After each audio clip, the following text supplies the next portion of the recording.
বিশ্ব সংবাদে আপনাদের স্বাগত। শুরুতেই সংবাদ শিরোনাম, পরে বিস্তারিত।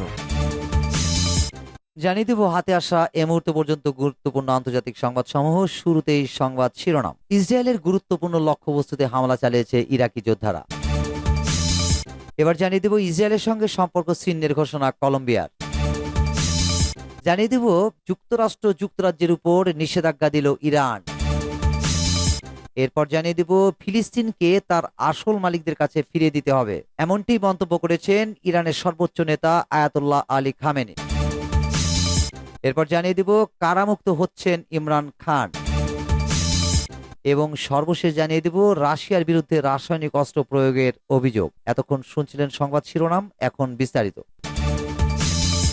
ইসরায়েলের গুরুত্বপূর্ণ লক্ষ্যবস্তুতে হামলা চালিয়েছে ইরাকি যোদ্ধারা। গোলান মালভূমিতে ইসরায়েলের গুরুত্বপূর্ণ লক্ষ্যবস্তুর উপর হামলা চালিয়েছে ইরাকি যোদ্ধারা। অবরুদ্ধ গাজা উপত্যকার নিরপরাধ ফিলিস্তিনি নাগরিকদের উপর ইসরায়েলের আগ্রাসন, গণহত্যা ও মানবতা বিরোধী অপরাধের প্রতিবাদে ইরাকি যোদ্ধারা এই হামলা চালিয়েছে। খবর প্রেস টিভি। বুধবার 1 মে টেলিগ্রাম চ্যানেলে দেওয়া এক বিবৃতিতে এই হামলার কথা ঘোষণা করেছে ইরাকের সন্ত্রাস বিরোধী সংগঠনগুলোর জোট পপুলার মোবিলাইজেশন ইউনিট বা পিএমইউ। বিবৃতিতে বলা হয়েছে ইরাকি যোদ্ধারা ড্রোন দিয়ে ইসরায়েলি অবস্থানে হামলা চালায়। গাজায় ইসরায়েলের আগ্রাসন বন্ধ না হওয়া পর্যন্ত এ ধরনের হামলা অব্যাহত থাকবে বলেও ঘোষণা করেছে তারা। এর আগে গত 20 এপ্রিল ইরাকি যোদ্ধারা অধিকৃত গোলান মালভূমির গুরুত্বপূর্ণ ইসরায়েলি অবস্থানে হামলা চালিয়েছিল। ইরাকি প্রতিরোধ যোদ্ধারা মধ্যপ্রাচ্যের বিভিন্ন দেশে অবস্থিত মার্কিন ঘাঁটিগুলোতেও হামলা চালিয়ে আসছে। গত 7 অক্টোবর ইহুদিবাদী ইসরায়েল গাজা উপত্যকার উপর যে বর্বর আগ্রাসন শুরু করেছে তার প্রতি অকুণ্ঠ সমর্থন দিচ্ছে আমেরিকা। এর প্রতিবাদ জানিয়ে ইরাকের ইসলামী প্রতিরোধকামী যোদ্ধারা মার্কিন অবস্থানেও হামলা চালাচ্ছে।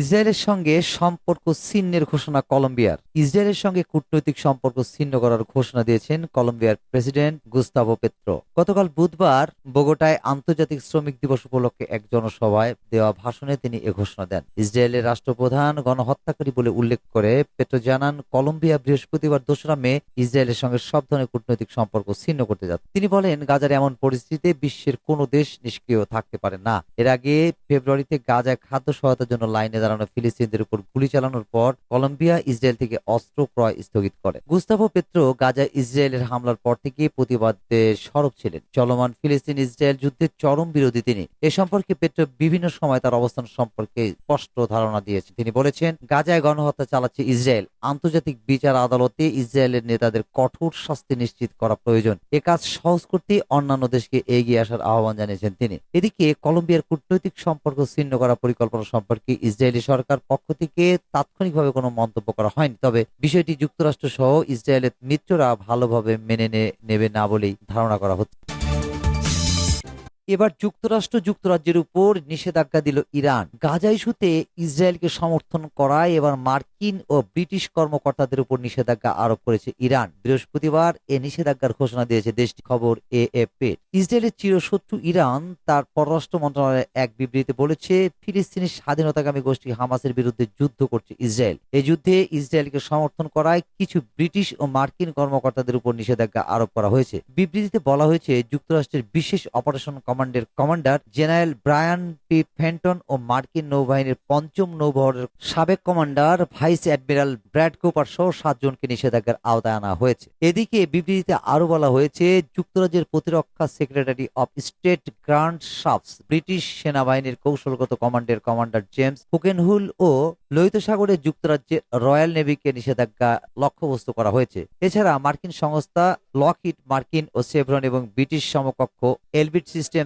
পার্কার মেগিট ও রাফায়েল ইউকে এর বিরুদ্ধেও শাস্তি ঘোষণা করা হয়েছে। মন্ত্রণালয় বলছে, নিষেধাজ্ঞার মধ্যে রয়েছে ইরানের আর্থিক ও ব্যাংকিং ব্যবস্থায় অ্যাকাউন্ট ও লেনদেন ব্লক, ইসলামী প্রজাতন্ত্র ইরাকের এখতিয়ারের মধ্যে সম্পূর্ণ ব্লক এবং সেই সঙ্গে ভিসা প্রদান ও ইরানের ভূখণ্ডে প্রবেশ নিষিদ্ধ করা। কিন্তু ব্যক্তি বা সংস্থার উপর এই পদক্ষেপগুলোর প্রভাব, সেই সঙ্গে তাদের সম্পদ বা ইরানের সঙ্গে লেনদেন সবকিছু অস্পষ্ট রয়ে গেছে। হামাসকে সমর্থন করলেও হামলায় সরাসরি জড়িত থাকার কথা অস্বীকার করেছে ইরান। ফিলিস্তিনকে তার আসল মালিকদের কাছে ফিরিয়ে দিতে হবে। ইরানের সর্বোচ্চ নেতা আয়াতুল্লাহ আলী খামেনি বলেছেন, ইহুদিবাদী ইসরায়েলের অপরাধ এবং তাদের সঙ্গে আমেরিকার জড়িত থাকার ঘটনা দখলদার ইসরায়েল ও আমেরিকার বিরুদ্ধে ইরানি জাতির অবস্থানের যথার্থতা প্রমাণ করেছে। তিনি বলেন, ফিলিস্তিন সমস্যার একমাত্র সমাধান মুসলিম, খ্রিস্টান ও ইহুদি সহ ফিলিস্তিনের আসল মালিকদের কাছে তাদের দেশকে ফিরিয়ে দেওয়া। গতকাল বুধবার 1 এপ্রিল এক সমাবেশে বক্তব্য দানকালে তিনি এসব কথা বলেন। এ সময় তিনি ইসরায়েলের উপর জনমতের ক্রমবর্ধমান চাপকে প্রয়োজনীয় বলেও অভিহিত করেন। আয়াতুল্লাহ খামেনি বলেন, ইহুদিবাদী উন্মত্ত কুকুরগুলোর নৃশংস ও নিষ্ঠুর আচরণ ইসলামী প্রজাতন্ত্র ও ইরানি জাতির অবস্থানের যথার্থতা প্রমাণ করেছে। 30,000 মানুষকে হত্যা করেছে, যারা তাদের অর্ধেকই নারী ও শিশু। এই নৃশংসতা ইহুদিবাদী শাসক গোষ্ঠীর ঘৃণ্য প্রকৃতির চেহারায় ফুটিয়ে তুলেছে এবং সমগ্র বিশ্বের কাছে ইরানের স্থায়ী অবস্থানের যথার্থতা প্রমাণ করেছে। ফিলিস্তিন সমস্যার সমাধান প্রসঙ্গে ইসলামী বিপ্লবের নেতা বলেন, ফিলিস্তিন সমস্যার একমাত্র সমাধান মুসলিম, খ্রিস্টান ও ইহুদি সহ ফিলিস্তিনের আসল মালিকদের কাছে তাদের দেশকে ফিরিয়ে দেওয়া। খামেনি বলেন, যতদিন পর্যন্ত ফিলিস্তিনকে তাদের মালিকের কাছে ফিরিয়ে দেওয়া না হবে, ততদিন পশ্চিম এশিয়ার সমস্যার সমাধান হবে না। তিনি আরো বলেন, ইসরায়েলের অস্তিত্বকে আরো 20-30 বছরও যদি এভাবে টিকে রাখার চেষ্টা করা হয়, যদিও সেটা সম্ভব হবে না ইনশাল্লাহ, তারপরও এই সমস্যার সমাধান সম্ভব নয়। ইরানের সর্বোচ্চ নেতা বলেন, ফিলিস্তিনকে তাদের জনগণের কাছে ফিরিয়ে দিতে হবে এবং ফিলিস্তিনি শাসন ব্যবস্থা প্রতিষ্ঠার পর তারা সিদ্ধান্ত নেবে ইহুদিবাদীদের সঙ্গে তাদের করণীয় কি।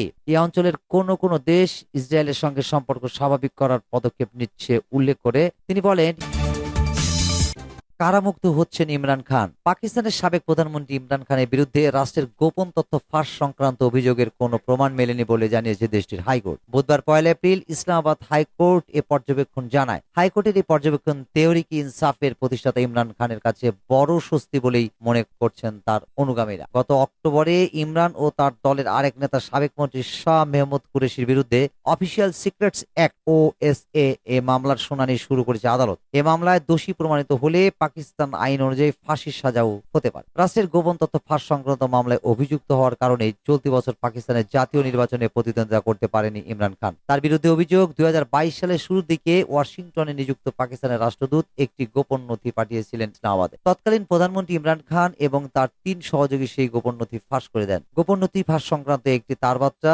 আদালতে প্রমাণ হিসেবে পেশ করে মামলার তদন্তকারী সংস্থা। তবে এসব অভিযোগ অস্বীকার করে ইমরান খান দাবি করেছেন, তার বিরুদ্ধে দায়ের করা এসব মামলা রাজনৈতিক উদ্দেশ্য প্রণোদিত। ইমরান খানের বিরুদ্ধে রাষ্ট্রের গোপন তথ্য ফাঁস সংক্রান্ত অভিযোগের কোনো প্রমাণ নেই বলে বুধবার ইসলামাবাদ হাইকোর্টের পর্যবেক্ষণের আগে ইমরান খানের কারামুক্তি নিয়ে কথা বলেন পিটিআই এর ভারপ্রাপ্ত চেয়ারম্যান ব্যারিস্টার গওহর আলী খান। গত মঙ্গলবার গণমাধ্যমের সামনে তিনি দাবি করেন, চলতি মাসে জেল থেকে বেরিয়ে আসবেন ইমরান খান। রাওয়ালপিন্ডির আদিয়ালা কারাগারের বাইরে গণমাধ্যমের সঙ্গে আলাপকালে তিনি বলেন, সাবেক প্রধানমন্ত্রীর মুক্তি খুবই গুরুত্বপূর্ণ। ঈদের আগেই তাকে মুক্ত করার চেষ্টা ছিল তাদের। তিনি বলেন, আদিয়ালা কারাগারে 14 ঘন্টা শুনানি হয়েছে। পিটিআই প্রতিষ্ঠাতা মে মাসে জেল থেকে মুক্তি পাবেন এবং জনসমক্ষে আসবেন। গত আগস্টে তোষাখানা মামলা ইমরানের 3 বছরের সাজায় স্থগিত আদেশ দিয়েছিল ইসলামাবাদ হাইকোর্ট। তার জামিনের আবেদনও মঞ্জুর করা হয়েছিল, কিন্তু রাষ্ট্রের গোপন তথ্য ফাঁস সংক্রান্ত মামলায় অভিযুক্ত হওয়ায় জেল থেকে মুক্তি মেলেনি সাবেক প্রধানমন্ত্রী। তবে এবার সেই মামলা থেকে ইমরান খান রেহাই পেতে যাচ্ছেন বলে ধারণা করা হচ্ছে। বুধবার ইসলামাবাদ হাইকোর্টের প্রধান বিচারপতি